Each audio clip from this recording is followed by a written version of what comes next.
Yo, everybody out there. Welcome back to another installment of The Other Leg, Andy's Music Vault. It's been a while since I've done one of my own videos on my own channel. Nice to see you all again. Thanks for hopping on this very small, short but important video, an unboxing one. And it's been a while. And I've done a couple on here. Did the Elton, and I think we did another Who one. And we're doing another Who one today. Because last week saw the delivery of this whopper. It's so freaking heavy I can pick it up. The Super Deluxe Edition of Who's Next / Lifehouse CD. This one is a whopper, everybody. I mean, it's just gigantic. 11 discs, including a Blu-ray. Incredible. Long overdue. The biggest Super Deluxe set the Who have put out. In 2021, they put out the Who Sell Out, which was great. I think 2003 saw Tommy. 2011 was Quadrophenia. But this has been the granddaddy of them all. And going to cut away in a minute. There's the spine for you. Who's Next and Lifehouse. Really interesting that they went with the / Lifehouse for the title. And I'm really wondering why we had the parental advisory on here. Why? Because of Bob O'Reilly? Curious about that one. Never seen a parental advisory on a Who record before. Lifehouse is such a complicated story to describe. And the easiest way I could do it is basically Townsend just had a vision for the future and people kind of connecting virtually, which he's admitted was like, hey, I almost like founded the internet, and connecting with the audience through music. Like electronically, it's kind of my vague understanding of the Lifehouse project. It's so complex that even the band members don't know what it's about. It's all up in Pete's head. But obviously, this is the first time. Obviously, you had the Lifehouse Chronicles, which came out in 2000, which Pete released a box set of all his own demos, which was really super elite and hard to get back in the day. And then you had Lifehouse Elements, which was a sampler of all that. But now, some 20 some odd years later, we get a whopper of the box set of everything from there. And original album remastered. 2 discs of Townsend demos. 4th disc is the New York sessions at the Record Plant. 5th disc is Olympic Studios in London. Disc 6, singles and sessions. 7 and 8, live at the Young Vic. 9 and 10, live at the Civic Auditorium, the San Francisco show, which is the one that everybody was clamoring for, that finally got released. And then a Blu-ray. 132 tracks, 100-page book, sleeve notes by Pete, essays, and this 172-page Lifehouse graphic novel, which has gotten a lot of attention on social media since the release of this. And then a couple of posters. A poster from Sunderland, UK, Denver, all from 71, the Rainbow Theatre. A tour program, 16-page, a 20-page Rainbow Theatre London program, buttons, and, printed photographs of the Who from 71. So, yeah, really looking forward to diving into this. There was a lot of configurations available on vinyl, too. I didn't opt for any of the vinyl. I opted just to get the CD. And, man, this is how it's done. Paul and team, take note. Right, let's get right to it. Break the seal, as they say.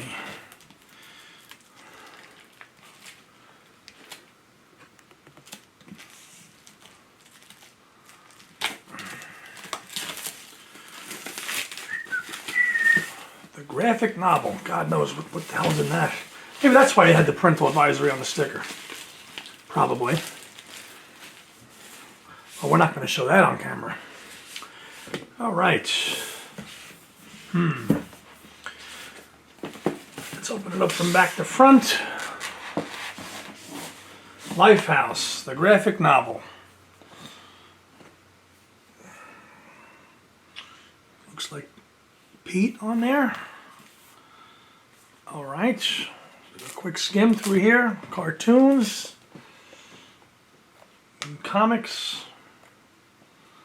Okay. Of which make no sense to me right now, but maybe later. Again, as I said at the beginning, Lifehouse is a concept it's really kind of difficult to understand to begin with. But the music's great. Ha-ha! Come to Papa. Here we go. Super Deluxe Edition. Classic period era photo. This is just the book, I'm sure. Look at this, an addendum.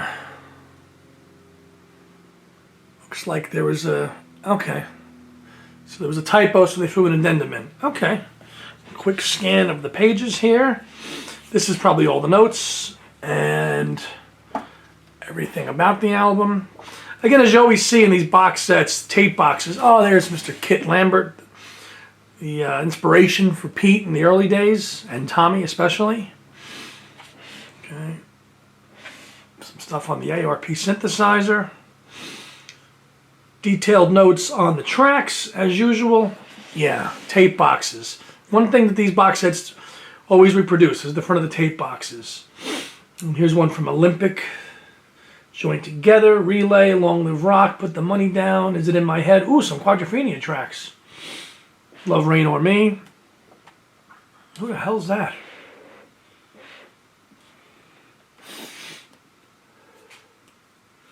The New York sessions. Excuse me, that's been an early highlight that I listened to. There's Pete in his mad laboratory with all of his tapes and his synths and his loops running everywhere. That's his own demos. Classic photo there of Pete with all the synthesizers. Really just a genius in every sense of the word. Yeah, so this is just more information on the tracks. And I highly recommend, if you've never read it, Won't Get Fooled Again, The Who from Who's Next to Quadrophenia by Richie Unterberger. It's on this whole period, which is a great book. In fact, it's within earshot. I'll grab it. This whole period is covered pretty damn well. Just throw that in there for a second. That photo reminded me of that. Great book on this whole period of The Who, which is my favorite period. There's Roger, the original album.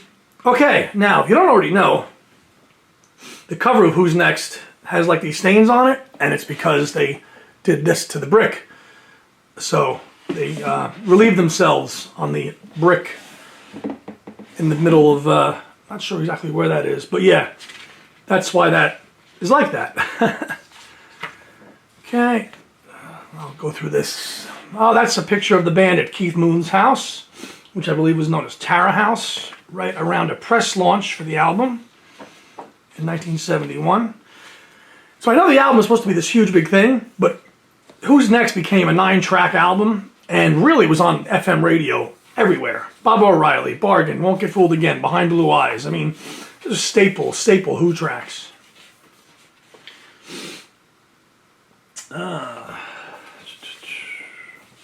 There's Pete again. That was a nice shot of Pete and his family at the time.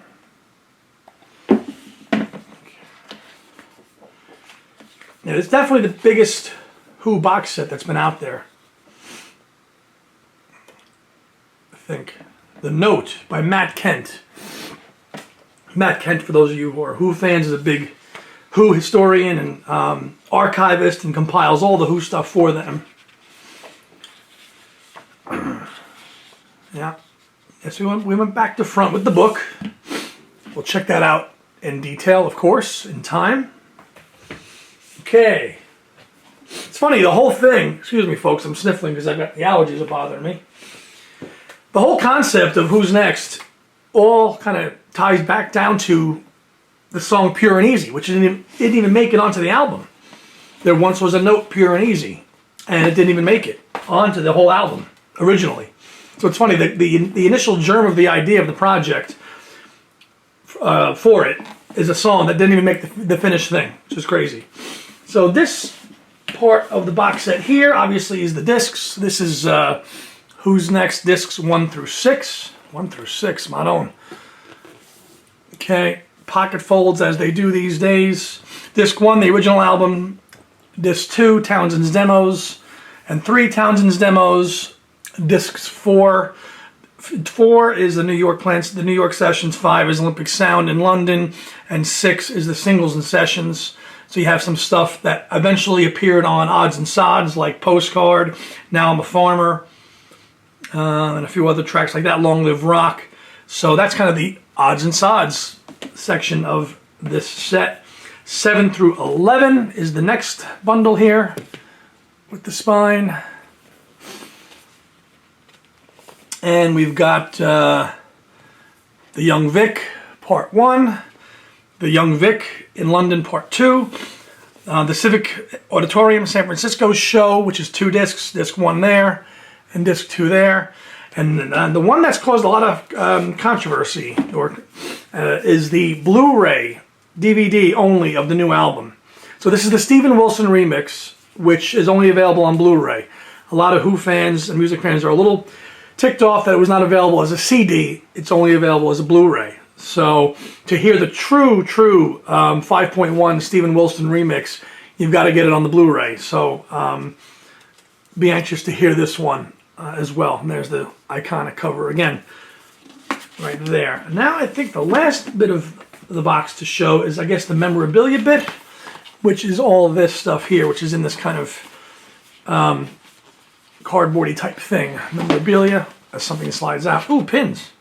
So let's open it up here. Okay, so we got 4 pins that come with it right there. Okay, Who, a little backstage pass button, the album, and of course Keith there on that button, dressed in drag. Hard to see, I know, probably. And it's nice they've taken tickets and reproduced them on the cover of this. The Who headlining with, at the time, an unknown Genesis. Oh, for how much? 25 and 20. Whew. At the University of Kent Students' Union. Who wouldn't give them their left arm to go to that show? That's cool. So they reproduced a bunch of tickets here on the front. The James Gang.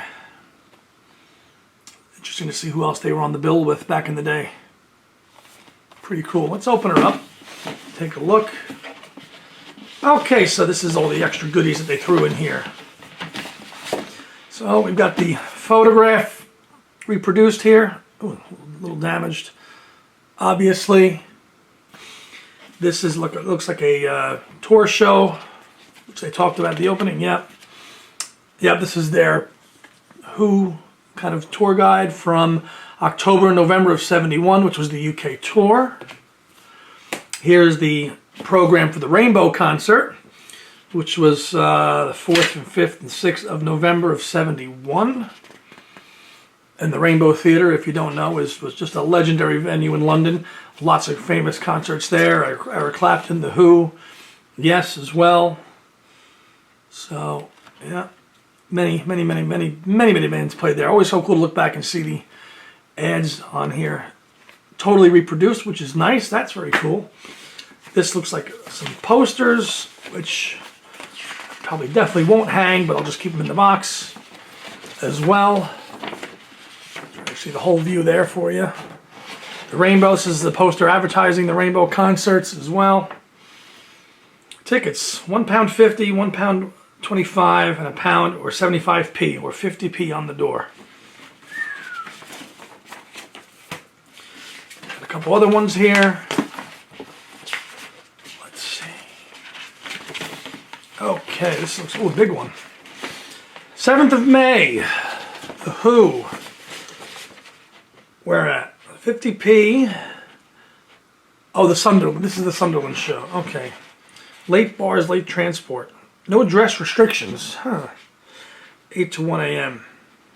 Huh. Newcastle. And the last one. This is for the, let's see, big blue one. Let's see. The Who, all in blue. There they are. Kind of hard to see there in green. A Phaline presentation of the Denver Coliseum. So here in America, 4th and 5th at 8 p.m. So you got 3 posters. So they threw a lot of memorabilia in here at the time. So we'll just throw all that back in, as you do. Unless you hang all these stuff and you have a house as big as a museum. I don't. So in there it goes safely like that, I think. Good enough for now. Yeah, so there's the look at the box again. Empty. Okay. The spine. The back listing everything. The 11 discs. As you see. So we'll slide it all back in here. Nicely, neatly. Oh, I have to put some stuff back.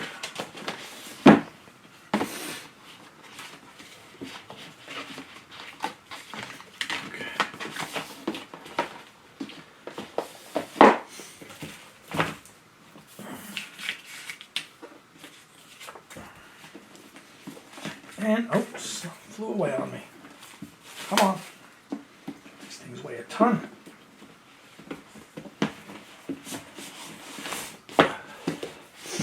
And there you have it. Who's next? Lifehouse. Finally. 50 some odd years later. But we got it. And probably the last big Uber box set from The Who. I really hope it's not. But we'll close back and close this out. So yeah, that'll do it for the unboxing. Happy to have it. These things are not cheap, but if you're a collector, like I have been most of my life, and they're one of your favorite bands, you just, it's not even a thought. You just grab it. It'll take years to kind of get through all these massive sets. Not just The Who, the Beatles, everybody. In the last 5 years, it has just been a box set onslaught of everything, especially the Beatles and John and Paul, and everybody else too. I mean, there's I've listened to all the material, but to read the books and go through all of them, it's going to take forever. This will be no exception. But The Who, just to contextualize it and sum it up a little bit, The Who in 1971, going into this album and project, had flogged Tommy for a good 2 years. They had played Tommy to death through actually, the rest of 69. Tommy came out in May of 69. All of 1970 was virtually spent on the road touring Tommy. They were just tired of it and done with it, and took a real new direction with Who's Next. And, had Tommy not been the huge success that it was, The Who likely would have just folded. That is the album that launched them, and they're going to be remembered for it because it is a great rock opera, but it was able to springboard them to new heights in the early 70s with, Who's Next and Quadrophenia being, and I think Pete Townsend will tell you that they're his two best works, and I think Quadrophenia he ranks as their best, but take your pick, Who's Next, Quadrophenia, especially when you look at all the content that was done during this period, easily enough material for a double album, easily. It's The Who at their strongest, musically. Moon, he still had it for Quadrophenia, but this is the apex of The Who, really, in my opinion. Roger becoming that godlike, Robert Plant-like figure, obviously helped by Tommy and his, because he portrayed that role so well and sang all those songs so well. But on Who's Next, but I'm telling you, Bob O'Reilly, Bargain, Love Ain't For Keeping, My Wife, Song Is Over, Getting in Tune, Going Mobile, Behind Blue Eyes, and Won't Get Fooled Again. 9 songs that are all awesome in their own right. And you've got triple that in bonus material that could have been on there. Time Is Passing, Pure and Easy, Put the Money Down, Join Together, Relay, Let's See Action. All those songs could have been included on an album. And it's nice that we finally have it. And it will be a welcome addition to my collection. And if I know Beatley Tone, if you watch this, I know we talked about this. I know you did an unboxing as well. You got the vinyl, I think. Not sure if you got the 11 CD or the 11 disc one, but I'm happy I got it. And it'll take me a while to get through it, but I'm going to enjoy it. And I hope you enjoyed this unboxing or unsealing video, as it were. So I will see you all soon.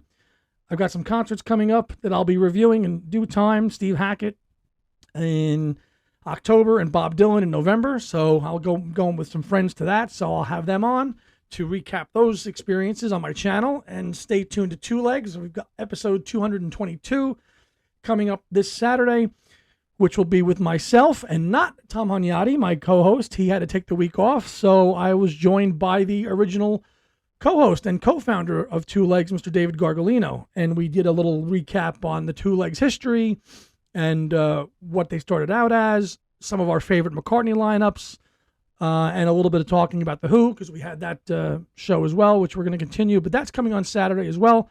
So stay tuned for that, and thanks for tuning into the channel, and we'll see you next time. Bye.